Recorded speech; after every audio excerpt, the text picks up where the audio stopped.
Hi y'all, welcome to my channel, welcome to a new video. Starr, one of the best yet. Album review, let's talk about it. I was very wary going into this album and into this album review because this is a weird scenario, personally. Throughout the year I have published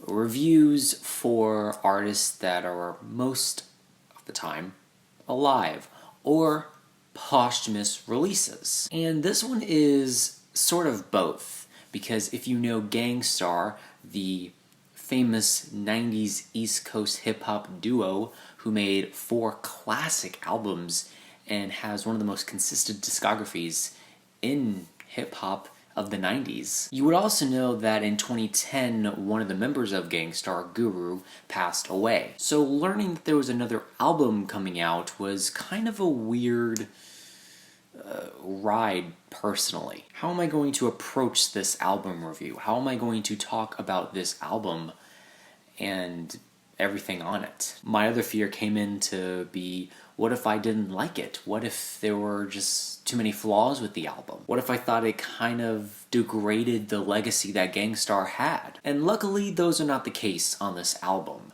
I actually really enjoy this album, but I'm gonna have a really hard time talking about what Starr is nowadays to what they were. What I mean by that is, this is an album that sounds pretty dated, pretty 90s, and you have DJ Premier producing all of the beats and sampling and doing most, if not all, of the work on this album. With the help of the late Guru, with his samples that he, I guess, left behind, or maybe unused samples from other albums, maybe demos or B-sides. And by looking at the track listing of this album, you can definitely tell DJ Premier had a troubling time putting this album together. Hell, it's been 9 years since the death of Guru. Why did it take so long to make this album? There are numerous features on this album, but I think it's because there weren't that many Guru samples to pull from. However, what DJ Premier does on this album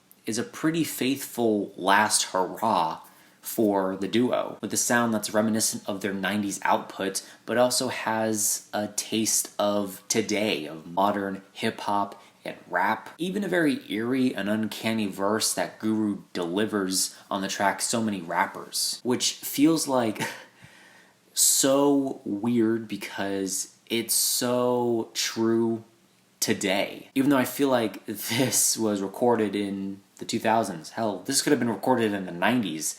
Either way, it was still relevant even today. And I also think some of the features on this album do a pretty good job at trying to keep the Starr legacy alive and well, and not trying to taint any of it in any way, shape, or form. Bringing in older names in hip-hop like Talib Kweli and Q-Tip, and even some newer names as well like J. Cole and Neo. Most of them do a pretty good job, however the Neo verse is not really one of the best on the album. This album starts off very nicely with the intro track, The Sure Shot, which gets you pretty hyped up for this album, but for the most part this album, again, sounds like it's basically from the 90s, pulled from the 90s. But not in a dated or old-fashioned way. It actually sounds like a nostalgia factor has been put into this album. And Guru still sounds like he hasn't skipped a beat, and like really honestly, it sounds very nice, very clean. His vocals are very present on the tracks that solely feature him. And even the tracks that have features on them,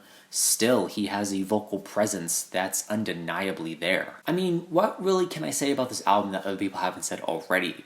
It's a really good way to end an iconic duo in hip-hop. Really, how can I criticize this album? It's not going to be like they're going to put out another album next year. I mean, if they do, that would be weird, but nonetheless, I'm pretty sure this is going to be the last Starr album we see. I guess what I can say is that I feel like some of the interludes on this album kind of go nowhere. They don't lead to anything. Some of the features could have been worked on a little more, as, you know, some of the features on here don't really sound all that impressive. What else? I can't say, you know, Guru should have had, you know, a better vocal presence, because one, he had a great vocal presence on this album, and two, he can't really do much anymore. I will give credit to DJ Premier. He did a really good job and a faithful job at putting all of the vocals samples together on this album. Really masterminding all of this album. He did a pretty good job, and in the wave of posthumous releases by really big record companies that are just milking the shit out of dead artists, this definitely feels like a shining star amongst the wave of awful, god-awful posthumous releases. So really good job, DJ Premier. You did a great job with putting all the work into this album. I mean, even if it did take 9 years, I don't really care because it still sounds nice. Again, I can't really criticize this album much other than features could have been better. Interludes could have been either cut out or worked into some songs, and I mean that's not really all that much, honestly. So at the end of the day, it all comes down to personal preference. I really enjoy what's on this album, even if it does sound older, like 90s hip-hop, mixed with elements of modern hip-hop and rap today. It still has a nice vibe entirely. Overall, I think this is a good album. It's definitely one that will leave a mark on me in a positive way in the coming years. So I think that's what DJ Premier wanted. Definitely wanted to leave an impact to one of the greatest duos of the 90s. Personally, I would give this album a B+. It is a good listen. I recommend it to you. That's about it. Outro. Thank you so much for watching. I hope you enjoyed. Let me know your thoughts and opinions on this album down below. Let me know what albums you want me to review next, and that is it. Leave a like, comment, share, do whatever you want. Let me know how I can improve future videos down below, and remember, this is only my opinion because music is subjective.